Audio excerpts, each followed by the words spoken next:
Multifamily Mindset podcast. Think bigger. All right, aloha, y'all, and welcome to the Multifamily Mindset podcast for another Aloha Friday episode with Tyler Devereaux. That is me, and Jackson Campbell. Here we are, My drinking dude. Kraken coffee. Shout out. Yep, shout out for sure. Dude, Jay, what are we talking about? What are we diving into? Actually, first off, can I just say real quick, last episode you guys just listened to last Friday was Vina Jetty, and I just want to give a quick shout out to Vina. That was a great episode. So many actionable takeaways.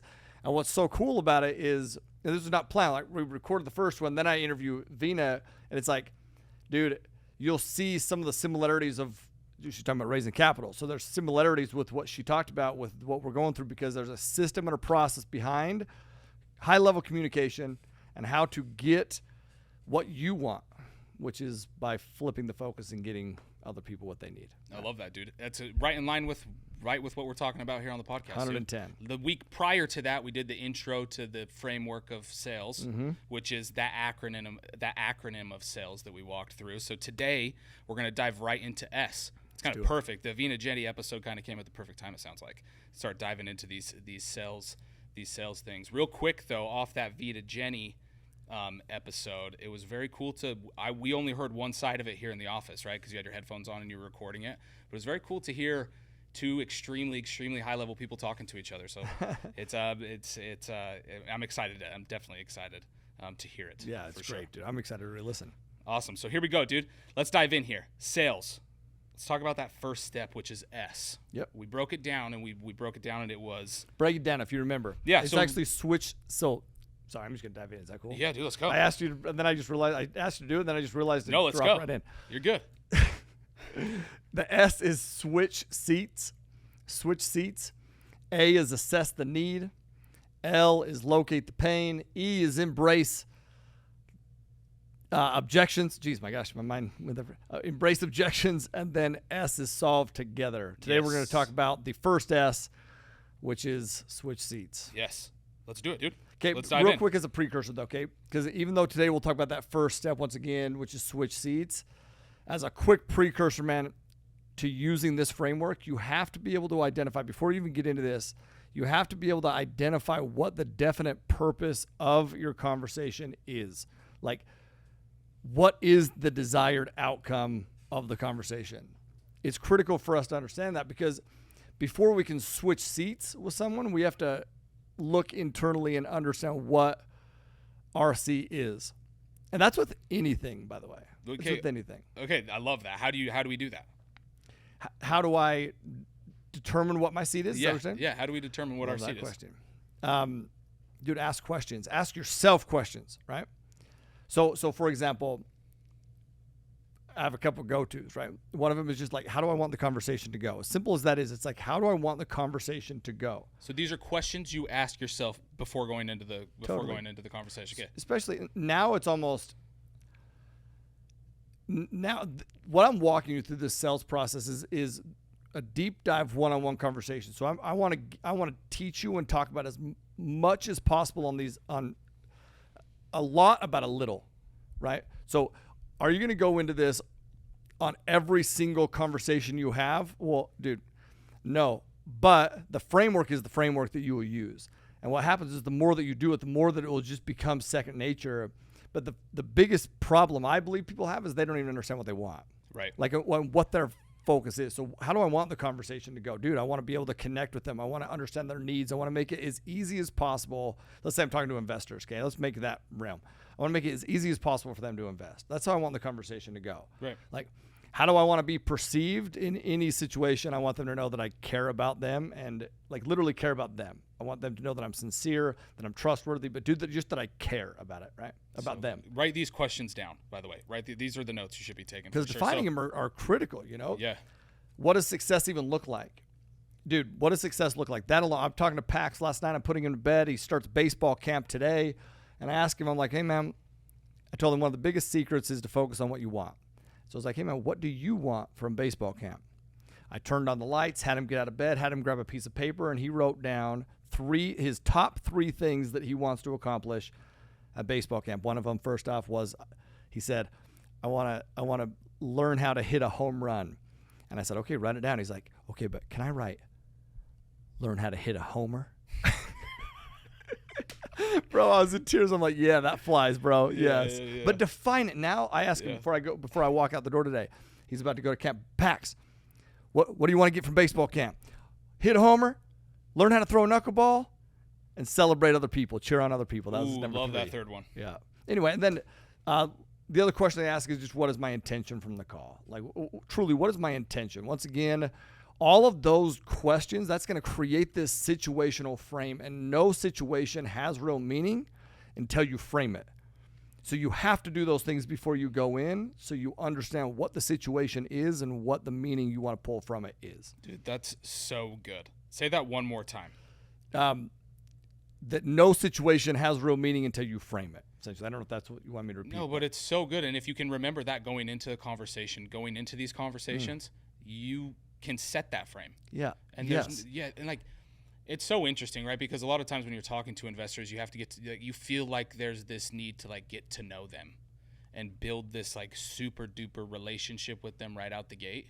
When you build relationship with them and you build that relationship with them within that frame that you're setting it, because that's the relationship, right? Is that frame, that conversation, that overarching like rules to the relationship almost is that frame, right? Dude, before we record any podcast, we read a blip, which is a blip about you as the listeners and who you are and what your needs are and what you're looking to learn, so that we remember as we're speaking and teaching and talking that we're talking to you directly. We do that every time before we deliver a podcast.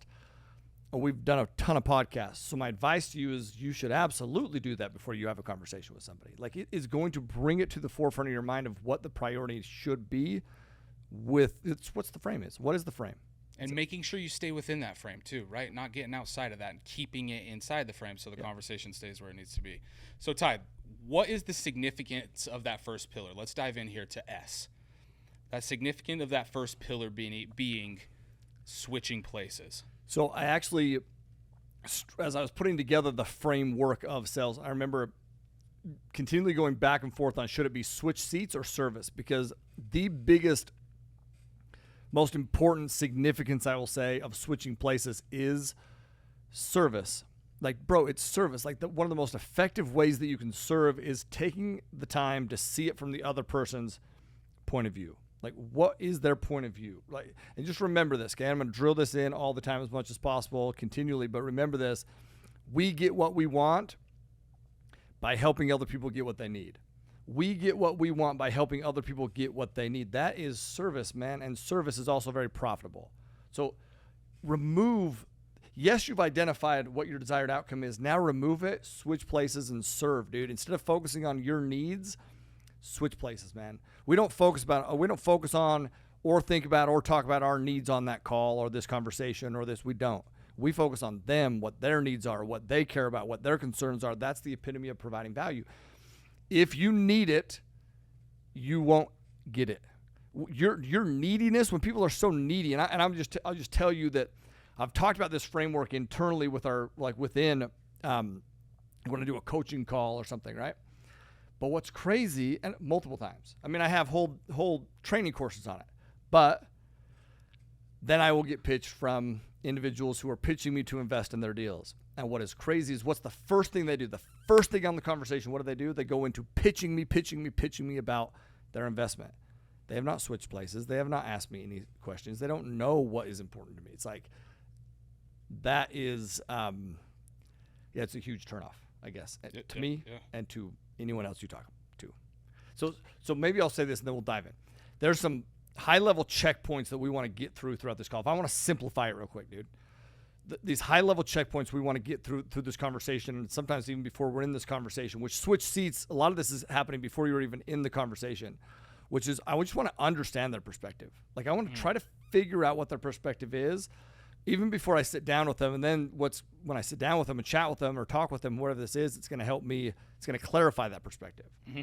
And then number 2 is I want to identify their potential goals, their needs, their why. What are they working towards? What do they want to accomplish? And then number 3 is I want to assess any potential questions or concerns or things that they have. But most importantly, dude, I want to, my advice to you would be this. Choose to believe in that person. Choose to believe in that person. And what I mean by that, sometimes we go into a conversation. I listen to our team. I'll pull the calls that they've had with investors, and I'll listen to them. I'll dissect them. I'll give them guidance on it. And so valuable. Sometimes, a lot of the times, we have a preconceived notion going into this conversation about that person. Mm-hmm. It's actually, I believe it's what holds so many people back, which is crazy because the step that I'm telling you, switch places, is to try to create perceived notions about this person. Preconceived notions. That's literally what you're trying to do.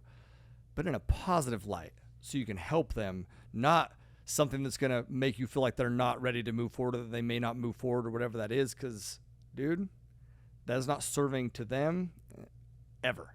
No. Yeah. No, and they can feel that too.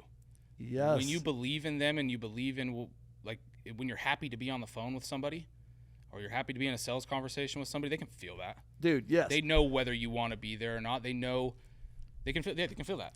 It's a transfer. Sales is a transference of belief, man. What you believe, you transfer. So what do you believe? Because you're transferring that to the other person the whole time through. Yeah, dude, so good. So those high-level checkpoints, I just want to check in on those one more time because they were so valuable. Understand perspective. Yep. This is before going into the call. Or before going into the call or the conversation. Understand that person's perspective. Try to identify the potential goals and needs that they may have, and then assess the potential questions, concerns, and objectives. Exactly. Listen, I know you said you're trying to create these preconceived thoughts about this person. I don't see it like that. Okay. The way that I see it, dude, is that you're going into that call prepared. Great call. You're going into that. You're prepping for that phone call. You're prepping for that person. You're doing the, like. It's a great call out. You're not setting these preconceived thoughts on them. You're like trying to understand them and who they are, so that when you get to know them, you can get to know them a little bit faster and provide solutions quicker. Yeah. Also, what I've noticed when doing that too, dude, is like when you prepare, it provides you opportunity to be more present in the moment. Yeah. Amen, bro. Right? Because then it's not like all this new discovery while you're talking to somebody. It's like, okay, the study that I did was right. All those things like this, I did prepare properly. So these things that I maybe have prepared in my back pocket, they're going to work. Yeah. But if you don't do that preparation up to the things in your back pocket that you're just going to throw at them won't ever land because you didn't do that work to understand the solutions that individual needs. Amen, bro. Right? That's exactly it. You nailed that. Bro, so good. That's so, like, if people could just understand that from this episode, we're going to dive into some really, really good more stuff, but, like, it's very, very valuable. And I learned that from you, dude. So it's such good stuff, dude. So let's dive in here, dude. Can you explain how you go about switching seats? So you're sitting down, you're getting ready to have a conversation with somebody. How do you go through that switching seats process? Now, if it's one-on-one, I'll say this, if it's a one-on-one conversation, right? If I'm speaking to somebody one-on-one, I want as much info about them as possible. I want information about them, their family, their background, their business, like all those things. Like, dude, hey, man, like you heard me yell in today, maybe you did. Hey, how many kids do they have again? Like, because I want to know. Oh, yeah. Right? Oh, yeah, yep. I just want to know. Yeah. And I want to know because, dude, I want to know them. I love people. I want to get to know them. Right. But so how do I do that? So first off, let me help you understand that will help you understand who they are and ways you can connect and ways you can build commonality with that person. That's huge. Huge. It's probably one of the most important parts of these conversations is that commonality side. But it's also going to help you understand and anticipate their needs, their concerns, what they're working towards, what they want, right? And which will help you provide that to get them there. Right. That's on a one-on-one type basis, right? And you can get that information anywhere, by the way. Like, dude, you can go on. Today we live in an online, like an information society. Like, most people have an online account of some sort, yeah. Like, go online, dude. Study. Maybe they have a website. Maybe they have a social media profile. Maybe they have content that they've published. Maybe they just literally go and Get to know them there. Hopefully you've already done that before you're even on the call, period. Oh, yeah, but before you even schedule the call, hopefully you know who you're getting on the call with. Yeah. For sure, absolutely. What does that look like for you, dude? What is that process? Like when you're looking into people's information, what specifically are you looking for? I love that. That's a great question, bro. Because you can scroll somebody's Facebook or Instagram all day and be like, oh, this is cool. They got cool content. But yeah, what is it that you're looking for? But this is why that precursor that I talked about earlier is so damn important. The precursor, if you think about it, is how do I want the call to go? And I want them to know that I care about them. So I'm not, I may look at like what they're doing for business or something like that, but really, I want to connect with them on a personal level. So what sticks out that I can connect with them on a personal level on? I'll also give you one other little hack. If you can do this before the call, like well in advance of the call, of this conversation, well, now you can start engaging with them, which means you're gaining trust with that person via social media, if you will, before you're even on the call with that person. You're commenting on some of their posts. You're sending them a DM about a story that they just posted. You're engaging, man. Mm-hmm. That makes you that creates this commonality before you even get on this phone call conversation or whatever it is, a phone call, a face-to-face, whatever. That's powerful. Mm-hmm. So what am I looking for? Anything that I can connect with them on. Like I just want to get to know them, and ask them questions about it. Yeah. Hey man, so you just went to the baseball game. You a Red Sox fan or whatever. Yeah, but it also gives you an insight to how you should communicate with them. Meaning like the verbiage that you use when communicating with them. Yeah. For example, I had a bunch of investor phone calls last week, but two last week that really stuck out to me. I spoke with a gentleman. He was an owner of a cannabis company in Colorado, looking to invest $300,000. That's a large amount of money. And then I had another conversation with another gentleman. He was the CEO of some company I can't remember right now off the top of my head. He was looking to invest $100,000. Mm-hmm. Right. So I had known this about these two individuals going into the call. So the way that I start these two calls are a little bit different. Sure. Right? The way that I communicate with the cannabis owner and the dude that's way kicked back is a lot different than I'm going to communicate with the CEO who is just finally getting to the point of investing. Those conversations are going to be two completely different conversations than the guy that's got $300K that's kicked back that's already invested in a bunch of other stuff. Totally. Than the guy that's a CEO finally got $100K that he's ready to invest. That's very good. So when you do this type of research, now I know how to prepare, how I can use, I can get into the mode to talk to that person how they would like to be communicated bro. That's a very, very good takeaway. It's a huge takeaway for everybody listening for sure. Awesome, dude. Okay, so I'll go moving on to the next one here, brother. Okay. Of how do I go about? How do you go about getting the info for the person? What are you doing when you're looking on there prior to the call? So the online side, and I say like that's one-on-one. Like if I'm going into a group setting, or one-on-one, honestly, like I want to understand as an idea, somebody in their seat, this is why I love what you just said. Somebody in their seat, maybe they've invested before. And if so, what have some pain points maybe been with past investments? Or what are pain points that somebody in their seat maybe has experienced, right? I just want to be cognizant of what those things are. Mm-hmm. What are concerns that they may have? What are some news articles that are going on right now that may be causing some concern, right? Those kind of things. But I'll tell you one thing that has been huge that is something that most people don't implement, which is what everyone needs to implement as much as possible, which is an intake form. So we do this on our investment side. Before we ever jump on a phone call with somebody, they have filled out an intake form about them.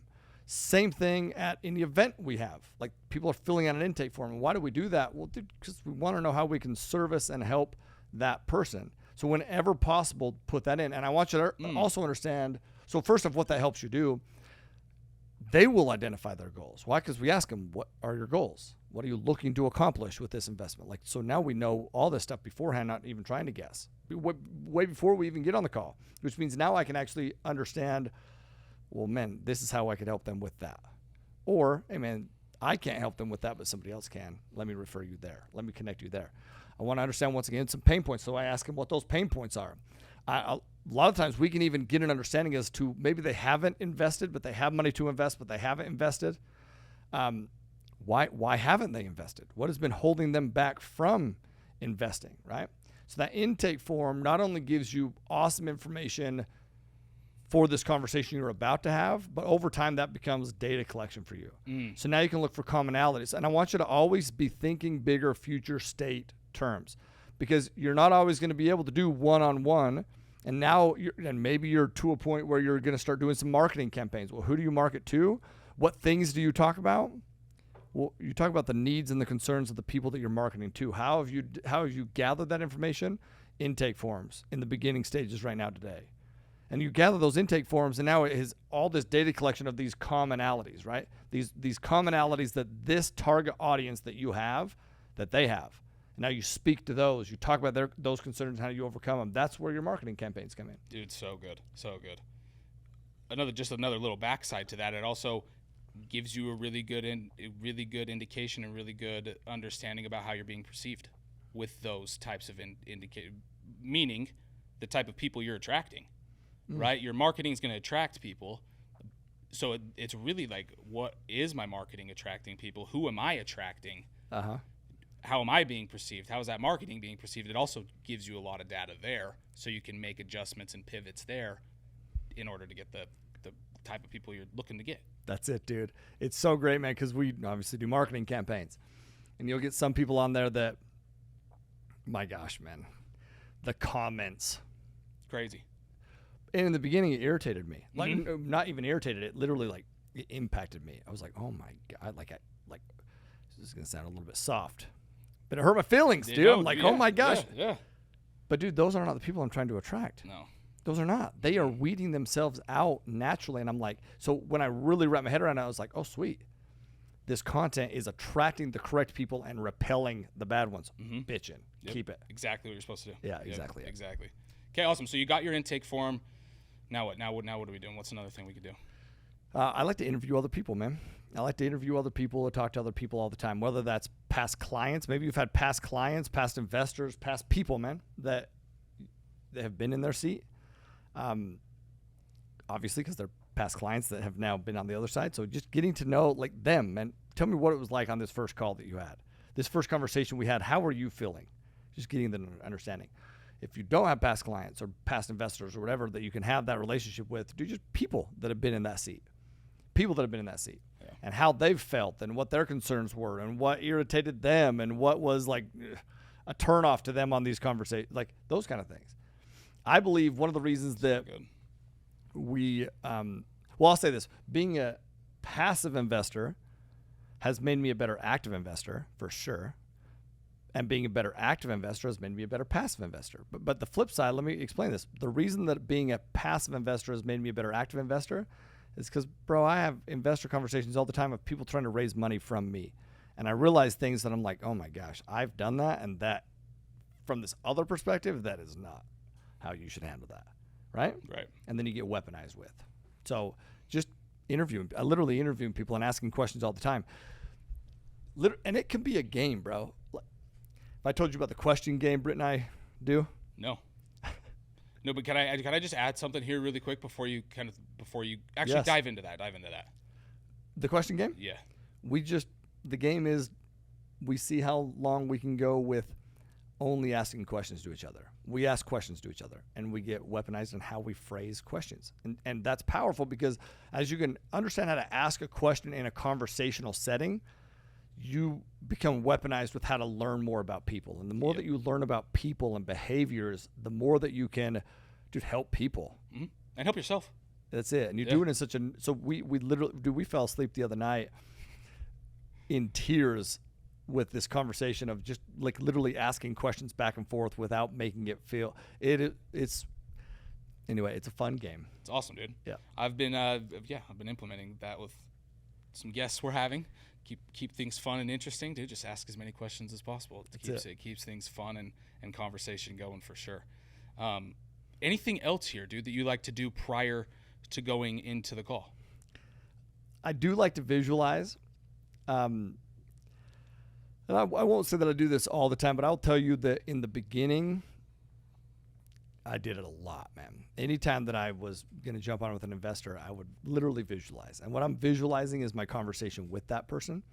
And I'm visualizing but what I'm doing is I'm visualizing it to truly get an understanding of how I can how I should approach the conversation to make them the most comfortable, and how I can be of best service to them. So I'm in order for me to execute on it, in the beginning stages, once again, understand, like, in the beginning stages, I've never had these conversations with investors, never. So I want to practice through visualization. That's what I'm trying to do, because the more practice reps that I can get through visualization, the more weaponized I am when I go into that conversation. Yeah. Now, I do that still to this day on big events, or I'll do this with even big conversations or big presentations I'm giving or something like that. The one-on-one conversations now, I don't visualize, because I mean, I got it, you know? Yeah. I've had a shit ton of them. Yeah. But this other stuff, I do that all the time. Yeah. Dude, when I think of visualization, especially in situations like this, where you're trying to visualize the situation before you're going into it, but we just went over how you don't want to set too many standards to the call, because you want to leave it open. Yeah. You want to go in there with an open mind. You want to go in there open to whatever's going to happen, whatever the needs of that person is that you're talking to. So it's interesting when you say you want to visualize that, but you also want to leave it open. The way that I like to do that, Ty, is when, like, you're trying to visualize or get ready for an opportunity where you're not really sure how it's going to turn out, is I like to visualize it me watching myself from a distance, like from the crowd. Yes. Like me watching myself have that phone call. I don't know what I'm saying on that phone call. I don't know how it's going, but I know that I'm proud of myself because I was in the moment and I was doing what I needed to be doing for that. You know what I mean? So it's like I visualize almost feeling like I'm in the feeling. Yeah, I'm almost visualize the emotions behind it, because the actuality of it is very unknown. But bro, what you said is critical, because if what you said is what I do. I think if we're on the same page here, when I'm saying I visualize this, I'm not visualizing it from my seat. I'm actually watching to see how I'm being perceived and how what I'm saying. I know that sounds kind of crazy. No, it's what you need to do. It's what needs to get done. Is that what you though. do too? Yeah, that's exactly what I do. Okay, bro. There's a guy named Scott Hoffman. Scott, if you're listening to this, bro, he had a huge impact on me in a sales setting. And what it was, he's like, man, I really want you to understand how you're being perceived at all times. How your nonverbal interactions are going to, nonverbal communication is a lot of times speaks louder than your verbal communication. So how do you look when somebody's talking to you? Do you look painful? Are you paying attention? Do you look happy? Do you have a smile on your face? And I had never thought about that in my life. I'm like, I'm looking at them. I'm looking at what they're. So it made me very cognizant of it. And bro, it's powerful. But the only way you can do that is to take a step back and literally switch seats. Mm-hmm. It's switch seats, bro. It's seeing it from their side of things and how you're reacting to their conversations, their questions, all those things. So good, dude. It might be the most important step of all these things that you're talking about, is taking that time, dude. It's a framework that builds upon each other, but it's one of the most important steps, and it's number one because the other steps are a lot harder if you don't do this. Exactly. That's what I meant. It's like the first thing that comes, dude. It's like you have to take that moment and visualize it, and then kind of walk through these things and then do it again, dude. I love that. Dude, I love that. Ty, is there anything else that you do prior to going into these calls to better put yourself in a position to switch the seats with them? Not off the top of my head. Okay. I can really I don't know. Yeah. Okay. Let's talk about, as we kind of wrap up here, because that's what we wanted to talk about. We wanted to talk about those things, dude. So as we wrap up here, how do you use this information, right? You've got all this information. You've prepared. You've switched seats. You're really trying to understand where they're coming from so that you can best serve them. How do you take all of that and use it in the phone call? Okay, bro. Question. You know what I mean? Because you want to do all this prep work. I don't know, for me at least. I do all this prep work, and I don't want my prep work to not be used. Bro, this is why you are. So it's like, why? Yeah. This is what Jackson is. I just want to be very clear of why Jackson is so good at asking the right questions to pull things out, and that is a skill, bro. Thank you. That I know that you work on all the time. And because you asked me, is there anything else off the top of your head? And I'm like, I don't think so. But what you just asked me is literally like, bro. So you gather this information. So what do I do, right? Yeah. I gather this information, and what am I listing out? I'm listing out, and I type. I don't write. I type. and I usually use Evernote. It's just what I use, but I'll use an Evernote. And I'll be like, okay, if it's going to a group setting or a person, it doesn't matter. I'm writing these things down, which are, okay, answers to the questions I talked about earlier. How do I want to be perceived? How do I want the conversation, the communication to go, right? Those kind of things. I'm listing out what are some potential questions that they would probably have. What is the most efficient, effective way to answer those questions for them? And then they're top of mind. So maybe I call them a response block. And the response block, and I'm not trying to block a response. I'm trying to answer their question or overcome their concern before they even have to ask it. Because a lot of people are maybe even too uncomfortable to even ask it. And so one of the ways I can provide value to them is think through a concern that they may have, and also think through potential questions that they have, so I can either answer them beforehand, overcome them beforehand, or be very weaponized with the answer to the question that they do have. And so I'm writing those things down, typing those things out. Once again, that's data collection for you as well. Mm-hmm. That really is data collection. You know what else that is? It's content for you. Yeah.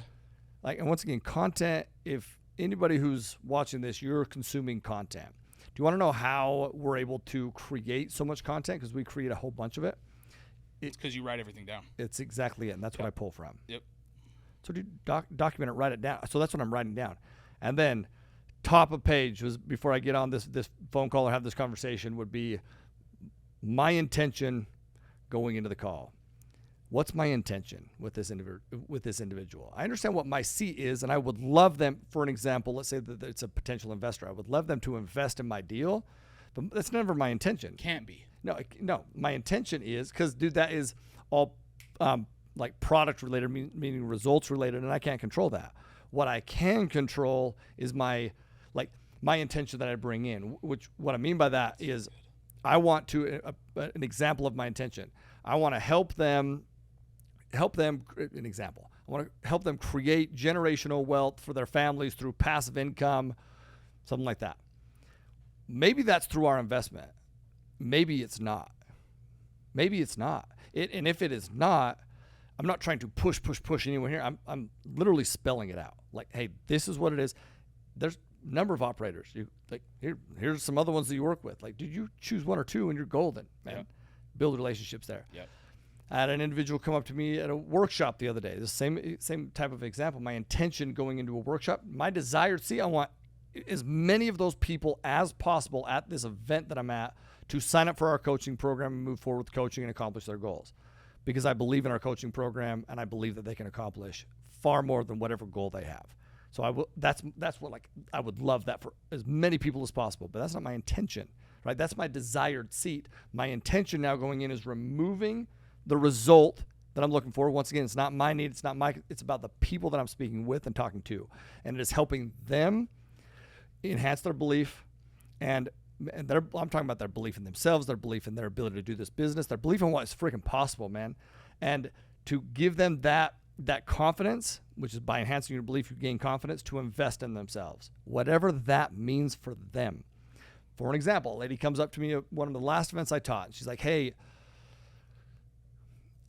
I really like what you guys are doing here, but I'm also considering this other group. And I was like, cool. She's like, what's your thoughts? And I was like, oh, first off,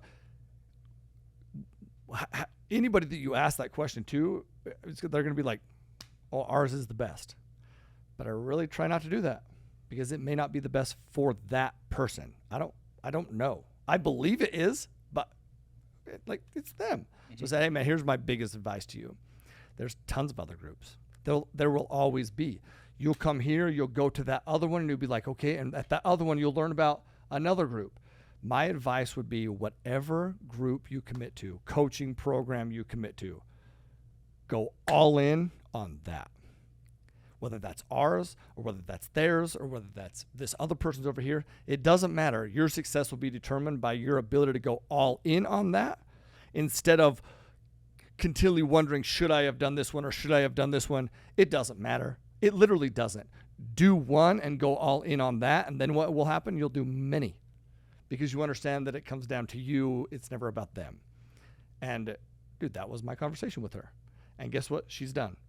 She signed up for a mentorship program. And guess what else she did? She went to that other program right after. She had an amazing experience. I've been talking to her on IG literally today about it. This is why it's on top of mine. Yeah. But she had an amazing experience. Why? Because she's all in on her decision to do the business, which means now it's not about should I do this or should I do this? It's like she's doing the business. What can help me with that business? Does that make sense? Yeah, absolutely. It's an abundance, dude. Maybe you're the right fit for them. Maybe you're not. But, man, abundance. There is plenty to go around, dude. You're not in competition with anybody at all. You're in competition with yourself to be the most valuable person you can be because it allows you to serve other people. To the person you're talking to. Exactly, dude. Exactly. And that is one of the most massive separators that I've seen between Tyler, Ryan, Todd, and other CEOs and high-level individuals that I've worked with is that amount of abundance there. It's because that's what it is at the end of the day. At the end of the day, is it's abundance in my eyes. When someone comes and asks you, should I go with this education program or somebody else's education program, and the answer is, I don't know. Well, you do what's best for you. Yeah. Because that's what you want. Yeah. That's how Tyler's been so successful. That's how Ryan's been so successful. That's how Todd's been so successful. Is because it's never in all of my experiences with all three of you guys. It's never been about that. It's been about how do we help you get what's best for you and what you want. That's exactly it, dude. And if you are ever talking down about other people, because what a lot of times will happen is this person will downplay somebody else. Oh, those operators, they suck. This person, that education, terrible. I've heard about that. It's like that is the opposite of abundance, man. It's the opposite. Because, dude, you don't know about them, nor do you know if that is a fit for. You just don't know. So I don't even remotely go down that route ever. Literally, I will not go down that route. It's about that person. That's it. I love it, man. Because if you make it about that person as well, it relieves. It just last little thing that I'll add here. It relinquishes so much pressure. Yeah. Oh yeah. Because now you're just giving them options and solutions, and it's on them to decide. Yeah, bro. You're not worried about saying the most perfect thing. No. Because it's not about you saying the most perfect thing. It's about you helping them. Yeah. Exactly. And if they truly feel like your desire is to help them, well, bro, you don't have to say all the perfect things. You don't have to worry about messing up here or saying this here. It's like, you're going to mess up. You're going to say dumb shit. But you know what?